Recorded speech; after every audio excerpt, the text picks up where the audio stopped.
Hello everyone, welcome to Magical Mining. आप लोग thumbnail से दिख ही गया होगा कि हम लोग इंटरव्यू प्रिपरेशन कर रहे हैं। तो इंटरव्यू किस चीज़ का इंटरव्यू प्रिपरेशन कर रहे हैं हम?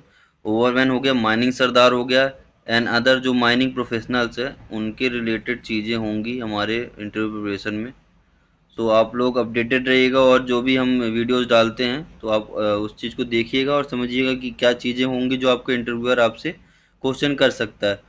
सो हम लोग स्टार्ट करते हैं, जो कि अभी तो हम ओवरमैन और मानी सरदार की आज जो है कि ड्यूटीज़ एंड रिस्पॉन्सिबिलिटीज़ की बात करने वाले हैं, जो कि मेनली क्लियरली हर एक कैंडिडेट को पता होना चाहिए जो कि ओवरमैन और माइनिंग सरदार पोजीशन के लिए अप्लाई कर रहा है।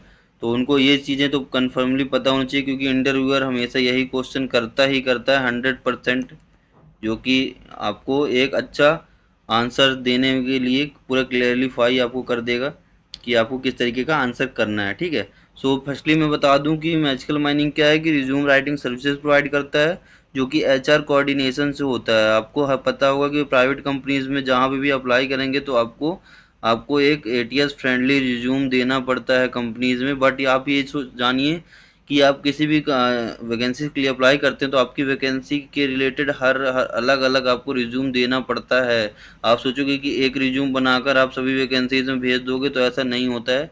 तो हम लोग क्या है कि आपको जिस वैकेंसी के लिए जैसे आपको प्रिपेयर कराना है हम उस तरीके से आपको रिज्यूम राइटिंग करके देंगे, जो कि आपको इस वेबसाइट में दिख जाएगा www.magicalmind.in। और मैं डिस्क्रिप्शन में ऑलरेडी सभी लिंक्स प्रोवाइड कर दूंगा जो कि आपको जरूरी होगा।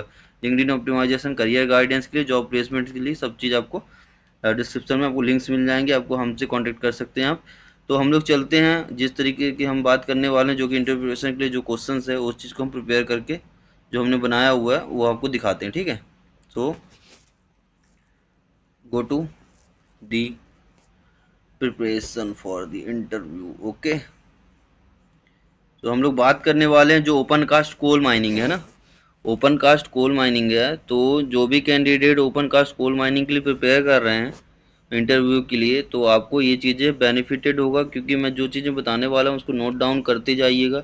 मैं आपको उस तरीके से समझाने वाला हूँ जो कि आपको आपके इंटरव्यू के लिए काम आने वाला है। आपको ये नहीं लगेगा कि आपको कुछ अलग से चीज़ें बताई जा रही है, आपको वही चीज़ें बतानी है जो कि इंटरव्यू पूछेगा, और किस तरीके से बात करना है, किस तरीके से क्या करना है, सो इस आंसर कैसे देना है, तो इस चीज़ को मैं पूरा आपको इस वीडियो में दिखा दूंगा कि लास्ट तक देखिएगा, आपको क्लियर हो जाएगा। तो हम बात करने वाले हैं जो कि है ओवरमैन की ड्यूटीज़ एंड रिस्पॉन्सिबिलिटीज़। ये क्वेश्चन किस तरीके से बन सकता है मैं आपको बताता हूँ। ठीक है। फर्स्टली इंटरव्यूअर आपसे पूछेगा कि आप किस पोजीशन के लिए अप्लाई कर रहे हो। ठीक है। तो आपको बताना है, sir I am applying for the ओवरमैन position. So interviewer पूछेगा आपसे कि आप इंटर ओवरमैन पोजीशन के लिए तो अप्लाई कर रहे हैं, बट आपको पता है कि ओवरमैन की ड्यूटीज़ क्या होती हैं, ओवरमैन क्या करता है, उसकी रिस्पॉन्सिबिलिटीज़ क्या होती है। अगर आपको पता ही होगा तभी तो जवाब दे पाएंगे, बट आपको टेक्निकली लैंग्वेज में बात करना है। ठीक है। आपको एक एक माइनिंग प्रोफेशनल के तरीके से आपको इस चीज़ का आंसर करना है। तो आप किस तरीके से आंसर कर सकते हैं? सो आप कर सकते हैं कि sir my duties and responsibilities are supervision and control, supervision and control, जो कि होता है मतलब कि as per C M R, as per C M R 2017, मतलब कि coal mines regulation 2017। Sir my duties and overman की duties and responsibilities as per CMR 2017 mainly supervision and control, है ना। तो आप जो भी है कि जो सुपरविजन एंड कंट्रोल करेंगे तो वो होगा आपका डिस्ट्रिक्ट या फेस के लिए, है ना। जो सुपरविजन और कंट्रोल आपको होता है जो कि आपको डिस्ट्रिक्ट चार्ज में दी जाएगी, डिस्ट्रिक्ट होगी या फिर आपको फेस जो भी दिया जाएगा, चाहे कोल फेस हो, चाहे ओबी फेस हो, चाहे डंप फेस हो, तो वो आपके उसके अकॉर्डिंगली आपका रहेगा। तो फर्स्टली क्वेश्चन इसमें क्या बनता है? फर्स्टली क्वेश्चन आपको बनता है कि हर शिफ्ट में अपने डिस्ट्रिक्ट का इंस्पेक्शन करें, है ना। डिस्ट्रिक्ट हो गया या फेस का अपने इंस्पेक्शन करें। ठीक है। और haul roads, benches, face check करें, ये चीज़ आपको चेक करना है। हॉल रोड वगैरह में कहीं पे भी आपको बोल्डर्स वगैरह तो नहीं गिरा, रोड जाम तो नहीं है, कुछ भी नहीं, बेंचेस वगैरह आपका स्लाइड स्लोप हैंग वॉल या फिर कुछ तो है नहीं, क्रैक्स वगैरह तो नहीं आ रहे हैं, आपका बेंचेस वगैरह सही आपका अप्रोच में चल रहा है कि नहीं। फेस वगैरह चेक करें, डोजर वगैरह मरवा के रखें, आपको फेस वगैरह सब देखना है, मशीन वगैरह में लोडिंग वगैरह सही से चले, तो ये चीज़ आपको इंश्योर करनी है। तो आपका जो बेंच हाइट है और जो विड्थ मेंटेन आपको करनी है, तो उसके अकॉर्डिंगली आपका क्या बनता है, आपका हाइट क्या होनी चाहिए। हाइट आपकी जो होनी चाहिए वो जो होनी चाहिए not more than not more than digging height, मतलब कि डिगिंग हाइट, है ना, डिगिंग हाइट हो गया। तो डिगिंग हाइट मतलब क्या हो गया, जो आपकी मशीनरी रहती है, जो आपका शॉवल हो गया या फिर आपका पीसी हो गया, पोकलीन हो गया, तो अगर ये पोकलीन आपकी खड़ी है, यहाँ से अगर बूम आप लगाओगे तो आपकी बेंच इतनी ही बड़ी होनी चाहिए जहाँ तक बूम आपका पहुँच सके, है ना, ये बूम आपका पहुँच सके इतने तक, ठीक, यहाँ तक कट कर सके, तो मतलब इससे ज़्यादा नहीं होनी चाहिए, आपको बूम जहाँ तक पहुँच जाए उतनी ही हम रखेंगे। मशीनरी के ऊपर डिपेंड करता है, अगर आप सावल ले रहे हैं तो सावल के अकॉर्डिंगली बड़ी हाइट रहेगी, ज़्यादा हाइट रहेगी, और अगर पोकलिन यूज़ कर रहे हैं तो उसकी अकॉर्डिंगली छोटी हाइट रहेगी, है ना। तो आपको डिगिंग हाइट उसी की मेंटेन करके रखनी है, और मतलब कि जो मशीन आपको रीच कर सके, use for digging excavation and loading, तो वो होनी चाहिए। विड्थ आपकी क्या होनी चाहिए, विड्थ आपकी होनी चाहिए not less than bench height, है ना, बेंच हाइट से कम कभी भी नहीं होनी चाहिए। यहाँ पे लिखा है कि हाइट से ज़्यादा ही रहेगी विड्थ हमेशा। और अगर वाइडेस्ट मशीन यूज़ हो रही है, मतलब कि अच्छी चौड़ी मशीन यूज़ जो भी आपकी यूज़ हो रही है, जैसे डंपर हो गया, टिपर हो गया, तो वाइडेस्ट मशीन और जो सावल हो गया, तो उसके अकॉर्डिंगली विड्थ जो है आपकी बेंच प्लस 2 मीटर होगी, जो सबसे वाइडेस्ट मशीन यूज़ होगी, प्लस आपकी 2 मीटर होगी, है ना।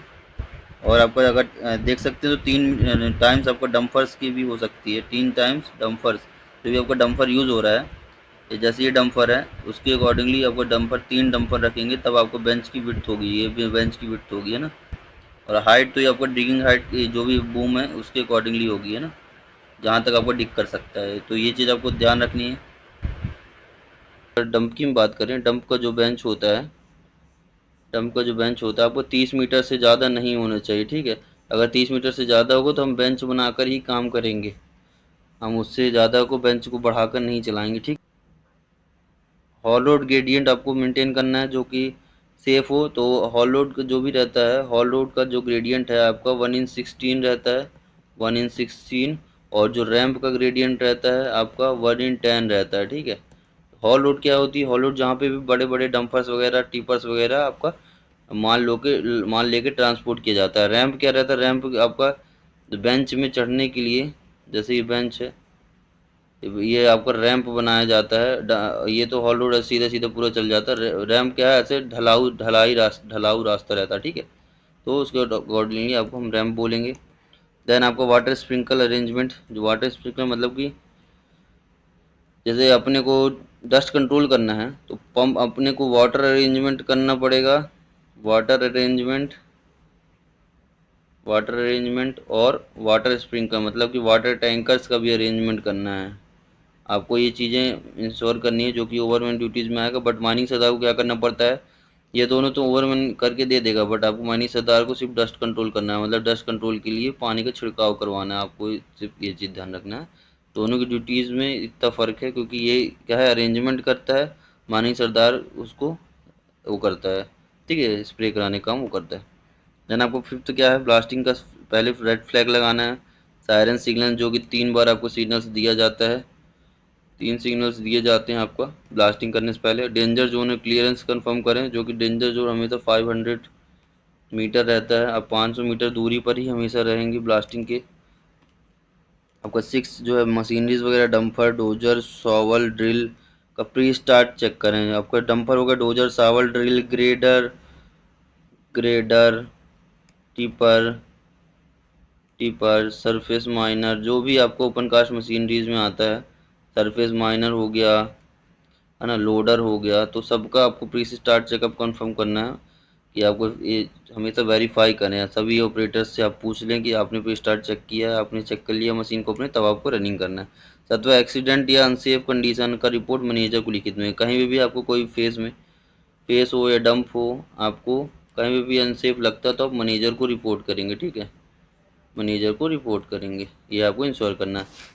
चलिए हम चलते हैं अगले टॉपिक की तरफ, जो कि है माइनिंग सरदार। माइनिंग सरदार की ड्यूटीज़ एंड रिस्पॉन्सिबिलिटीज़ की बात करते हैं, इसके तरीके से क्या क्वेश्चन आएगा, जो ओवरमैन के लिए आया वही माइनिंग सरदार के लिए भी आ सकता है, क्योंकि देखिए आप अगर ओवरमैन के लिए आप अप्लाई करें तो ओवरमैन के रिगार्डिंगली क्वेश्चन करेगा, और माइनिंग सरदार है तो माइनिंग सरदार के अकॉर्डिंग। बट ये जरूर जान लीजिए कि अगर ओवरमैन सर्टिफिकेट है आपके पास तो वो आपको माइनिंग सरदार के भी क्वेश्चन कर लेगा, है ना, माइनिंग सरदार के भी और ओवरमैन के, क्योंकि आप अगर फ्रेशर हैं तो माइनिंग सरदार के आप पोजीशन के लिए अप्लाई कर रहे हैं, अगर आप एक्सपीरियंस है तो आप तो ओवरमैन के लिए अप्लाई करेंगे, बट फ्रेशर के लिए एक्सपीरियंस को ओवरमैन और माइनिंग सरदार दोनों को पूछ सकता है, क्योंकि ये ज़रूरी जानना। तो आपको क्वेश्चन यही करेगा कि आपकी ड्यूटीज और रिस्पॉन्सिबिलिटीज़ क्या है माइनिंग सरदार की, तो आपको यही जवाब देना सर रेगुलेशन तो सी एम आर 2017 के रेगुलेशन नंबर 48 के अकॉर्डिंगली माइनिंग सरदार की ड्यूटीज एंड रिस्पॉन्सिबिलिटीज़ होता है सुपरविज़न एंड कंट्रोल करना, है ना, supervision and control of the district and face.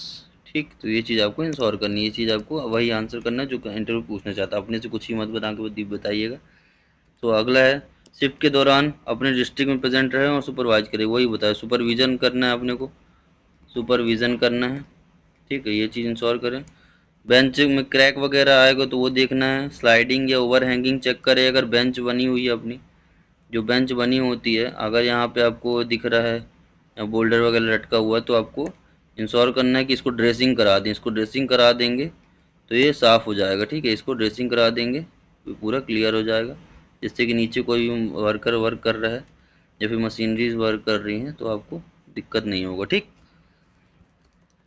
सो अगला क्या है थर्ड है वर्कर्स का PPE, helmet, shoes, refractive jacket check करें। ये होता है मेन सेफ्टी का मेन पर्पस है, होता है पीपीई, मतलब कि फर्स्ट पॉइंट होता है पीपीई, पर्सनल प्रोटेक्टिव इक्विपमेंट्स, जो कि आपको माइंस में एंटर करने के लिए, माइंस में एंट्री जो होती है इसी के बेसिस पर ही होती है। अगर आपको हेलमेट, शूज़, रिफ्लेक्टिव जैकेट नहीं पहना हुआ, आपको माइंस में एंट्री नहीं होगी। ये सबसे फर्स्टली प्रायोरिटी है, और ये सेफ़ भी है, क्योंकि आप पर अंदर में काम कर रहे हैं, आपके ऊपर बोल्डर्स गिर सकते हैं, पैर में कुछ हो सकता है। जैकेट वगैरह रात में आपको यूज़ करने, मतलब कि एक देता है कि आप कौन से पोजीशन में क्या है, और रात में आपको रिफ्लेक्टिव करता है, मतलब कि अगर गाड़ी वगैरह की लाइट जलेगी तो आपको उसमें चमक रहेगा, जिससे कि रात में दिखोगे आसानी से। ठीक, ये हो गया। देन अगला है चौथा ट्रैवलिंग रोड पे, ट्रैवलिंग रोड हो गया या फिर हॉल रोड हो गया, है ना, हॉल रोड हो गया। ट्रैवलिंग रोड भी अंडरग्राउंड के लिए होता है और ओपन कास्ट के लिए हॉल रोड होगा। तो हॉल रोड हमेशा क्लियर रखें, ग्रेडर वगैरह मरवाते रहें, है ना, और हॉल ट्रैवलिंग रोड भी क्लियर रखें, लेडर टिम्बर प्रोवाइड करें जो कि अंडरग्राउंड में होता है। बट हम ओपन कास्ट की बात करें तो हॉल रोड वगैरह में ग्रेडर्स वगैरह अपने मरवाते रहें और फेस को क्लियर रखें। ठीक, फिफ्थ क्या है, गैस या फायर साइंस डिटेक्ट करें। ये अंडरग्राउंड में है, ये फायर वगैरह अगर आपको कम्बसन वगैरह होता है या फिर आपका स्पॉन्टेनियस हीटिंग होता है तो उस चीज़ के बारे में, क्योंकि आप अगर आप जो कि कोल स्टॉक करके रखा जाता है तो उसमें अगर स्पॉन्टेनियस हीटिंग रहता है तो आप मैनेजर को रिपोर्ट करेंगे। ठीक, वो चीज़ आपको देखना है, इंश्योर करना है। उसके बाद आपको ये जो आगे क्या है आपका डस्ट सेपरेशन और हॉल रोड सेफ्टी इंश्योर कर। डस्ट सेपरेशन मतलब कि आपको वाटर जो टैंकर रहता है, वाटर स्प्रिंकलर है, उसके वो आपको डस्ट छिड़का, मतलब कि पानी का छिड़काव करना है, पानी का छिड़काव करना। ठीक, आपको डस्ट सेपरेशन हो जाएगा, ये इंश्योर करना। ठीक, सातवां नंबर क्या है, सातवां एक्सीडेंट होने पर फर्स्ट एड और रिपोर्टिंग प्रोसीजर फॉलो करें। आपको पता है कि आपको फर्स्ट एड सर्टिफिकेट प्रोवाइड किया जाता है। ठीक है, फर्स्ट एड सर्टिफिकेट प्रोवाइड इसलिए किया जाता है कि आप जो वर्कर्स आप इंजर्ड हैं तो उनको फर्स्ट एड दे सको। ठीक है, फर्स्ट एड दे सको, तो आपको ये इंश्योर करना है कि कोई भी वर्कर्स को कुछ भी होता है तो आप फर्स्ट एड वगैरह इनको प्रोवाइड करें। और रिपोर्ट आपको रिपोर्ट बुक में आपको लिखना है, जो कि आपका जो माइनिंग सरदार डेली रिपोर्ट होता है, माइनिंग सरदार डेली रिपोर्ट होता है, और ओवरमैन का जो डेली रिपोर्ट होता है। आपको मैं इस दोनों का वीडियो एक बनाकर बताऊंगा उस रिपोर्ट में क्या क्या रहता है, रिपोर्ट जो रहता है डेली का, तो आपको उसमें सब चीज़ें लिखना पड़ता है। ठीक है, तो ये चीज़ों को आपको ध्यान रखना है। मैं रिपोर्ट अगली वीडियो फिर किसी और वीडियो में आपको बता दूंगा, और नए नए अपडेट मैं अभी लाता रहूँगा और नए नए पार्ट्स लाऊँगा, आपको एक एक चीज़ हर एक टॉपिक समझा कर दूँगा। तो आप लोग अपडेटेड रहिएगा, कोई भी इशू आता है आप लोग प्लीज़ कमेंट करिए, और हमसे बात करने के लिए आप करियर कंसल्टेशन बुक कर सकते हैं, जो कि डिस्क्रिप्शन में आपको रीजन ऑडिटिंग हर एक चीज़ आपको वहाँ पर मिल जाएगा। और ये क्या है कि ये पार्ट 2 है, आपको पार्ट 1 देखना है तो पार्ट 1 के लिए आपको डिस्क्रिप्शन में लिंक में प्रोवाइड कर देता हूँ, तो वहाँ से आप पार्ट 1 देख सकते हैं, जो कि इंटर प्रिपरेशन माइनिंग सरदार ओवरमैन का रहेगा। This is a part 2। ठीक है, सो आप लोग अपडेट रहिएगा, कोई भी दिक्कत आता है आप लोग कमेंट करिए, और इंश्योर करिए कि मैजिकल माइनिंग से हमेशा जुड़ के रहें, क्योंकि मैजिकल माइनिंग आपको जॉब प्लेसमेंट वगैरह भी सब करेगा। थोड़ा सा क्या है कि हम लोग दूसरे काम में बिजी हैं, और मैं थोड़ा सा मैं खुद इंटरव्यू क्या है गवर्नमेंट के प्रिपरेशन कर रहा हूँ, तो मैं आप लोग को इतना टाइम नहीं दे पाऊँगा कि मैं अभी जॉब प्लेसमेंट वगैरह में, क्योंकि मेरा है नेटवर्क बहुत अच्छा है, मेरे से 200 से ज़्यादा कंपनीज जुड़ी हुई हैं।